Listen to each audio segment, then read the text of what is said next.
क्या Indian equity market में एक बहुत बड़ा क्रैश आने वाला है? सारे फैक्टर्स तो इसी बात की तरफ इंडिकेट कर रहे हैं।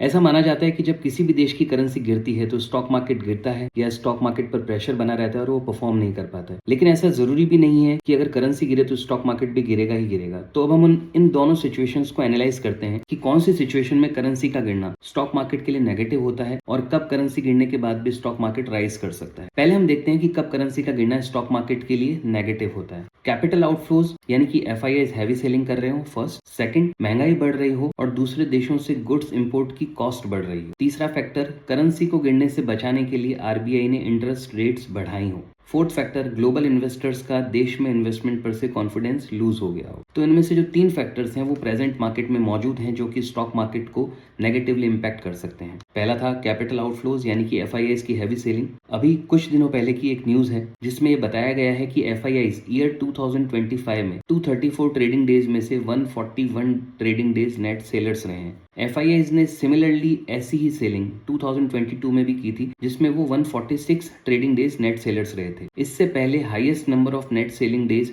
2008 ग्लोबल फाइनेंशियल क्राइसिस के टाइम पर देखे गए थे जब एफआईआईज 154 डेज नेट सेलर्स रहे थे। 12 दिसंबर 2025 तक एफआईआईज ने ओनली 2025 ईयर में अब तक 1.5 लाख करोड़ से ज्यादा की सेलिंग कर दी है। अगर हम एफआईआईज की सेलिंग को एवरी आवर में मेजर करें तो हर घंटे एफआईआईज ने 110 करोड़ रुपए का माल बेचा है। तो इस तरह से पिछले 2 डेकेड में 2025 ईयर इंडियन स्टॉक मार्केट के लिए अब तक का सबसे मुश्किल समय माना जा रहा है। दूसरा फैक्टर जो इंडियन स्टॉक मार्केट को नेगेटिवली इंपैक्ट कर सकता है that is rising inflation and import cost का राइज होना। देखिए, कहने को तो इंडिया का जो इन्फ्लेशन डेटा है वो ये कहता है कि इन्फ्लेशन बहुत कम है क्योंकि जिस महंगाई से आपकी जिंदगी महंगी हो रही है जैसे private school fee, coaching, education fee, hospital bills, medicine, house rent in cities, electricity bills, transport and tolls, insurance premiums, service charges and hidden taxes, वो या तो सीपीआई के डेटा में कम वेटेज रखते हैं या फिर बिल्कुल काउंट ही नहीं होते हैं। तो सीपीआई इन्फ्लेशन का जो डेटा है वो सिर्फ एक पॉलिसी टूल है, रियलिटी इंडिकेटर नहीं है। देखिए, लो इन्फ्लेशन डेटा के जरिए रेट कट को जस्टिफाई किया जाता है। आप सभी को पता है आरबीआई ने अभी इंटरेस्ट रेट कट किया है जबकि रुपए की वैल्यू तो डेप्रिशिएट हो रही है। तो एक तरह से देखा जाए तो आरबीआई को इंटरेस्ट रेट्स बढ़ानी चाहिए थी रुपए की वैल्यू को डेप्रिशिएट होने से रोकने के लिए, लेकिन उन्होंने इंटरेस्ट रेट को कट किया है। राइट, तो ऐसा उन्होंने क्यों किया है? देखिए, लो इन्फ्लेशन डेटा के जरिए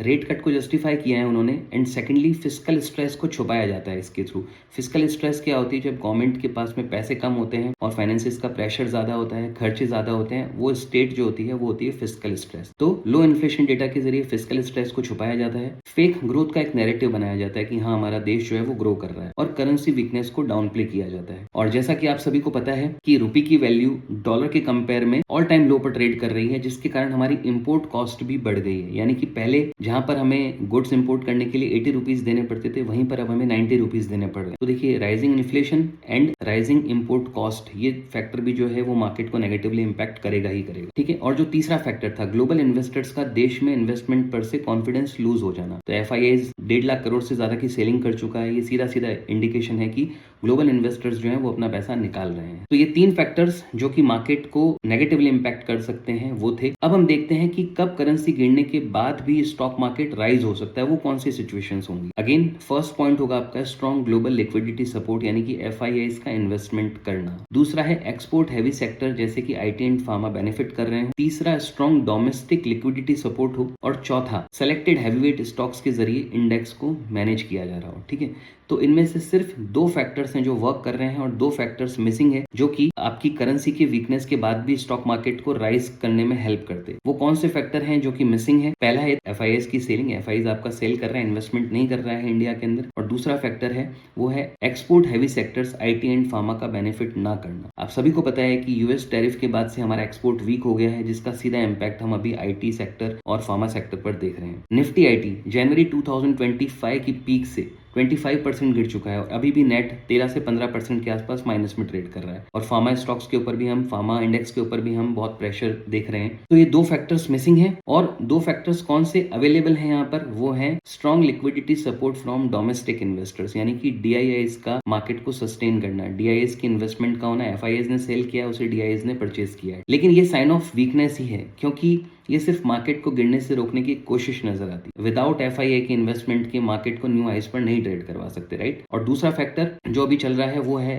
इंडेक्स मैनेजमेंट। आप सभी देख रहे हैं कि निफ्टी सिर्फ सेलेक्टेड स्टॉक्स की हेल्प से अपने ऑल टाइम हाई के पास में ट्रेड कर रही है, जबकि स्मॉल कैप, मिड कैप सभी नीचे हैं और ज्यादातर इन्वेस्टर के पोर्टफोलियोज जो है वो 25, 30, 40% तक माइनस में चल रहे हैं, राइट। तो इन फैक्टर्स जो मैंने अभी आपके साथ में शेयर किया, आप सभी को पता चल गया होगा कि कौन से ऐसे फैक्टर्स हैं जिसके कारण करेंसी वीक होने के बाद भी आपकी मार्केट राइज कर सकती है, और कौन से ऐसे फैक्टर्स हैं कि जिसमें आपकी करेंसी वीक हो रही हो तो मार्केट के लिए भी नेगेटिवली इंपैक्ट करती है, ठीक है। और कुछ ऐसे फैक्टर्स भी हैं जिसके कारण मुझे लग रहा है कि स्टॉक मार्केट में एक बहुत बड़ा क्रैश आ सकता है। वो है गोल्ड एंड सिल्वर का एबनॉर्मल राइज हो जाना। देखिए, गोल्ड तब बढ़ता है जब लोगों का करेंसी पर से विश्वास उठ जाता है। लोगों को समझ आ गया है कि गवर्नमेंट की जो पॉलिसीज हैं वो देश की करेंसी को वीक कर रही है, रुपए की वैल्यू को या फिर करेंसी की वैल्यू को कमजोर कर रही है। इसलिए लोग सेफ इन्वेस्टमेंट्स की तरफ भाग रहे हैं। आप सभी को पता है कि गोल्ड लास्ट 1.5 ईयर के अंदर डबल हो चुका है, राइट। और सिल्वर भी आप अगर देखेंगे लास्ट 1.5-2 साल के अंदर ऑलमोस्ट 4x हो चुकी है, 4 गुना बढ़ चुकी है सिल्वर। अच्छा, आपने एक टर्मिनोलॉजी और सुनी होगी जिसमें कहा जाता है कि buy when everyone is fearful and sell when there is greed. तो अगर हम प्रेजेंट सिचुएशन देखें तो सभी लोग इक्विटी मार्केट पर हाईली बुलिश है। किसी को भी मार्केट गिर जाने का कोई डर नहीं है, भले उनके पोर्टफोलियोज 25, 30, 40% माइनस में ट्रेड कर रहे हैं। तो ये सारे सिनेरियोज मार्केट क्रैश की तरफ इंडिकेट कर रहे हैं। मैं पर्सनली 80% कैश पर बैठा हूं और मेरी जो सारी इन्वेस्टमेंट है वो लगभग गोल्ड एंड सिल्वर और कॉपर के अंदर या मेटल्स के अंदर हो रखी है। तो आपको क्या लगता है कि मेरा ये जो सोचना है वो सही है या नहीं है,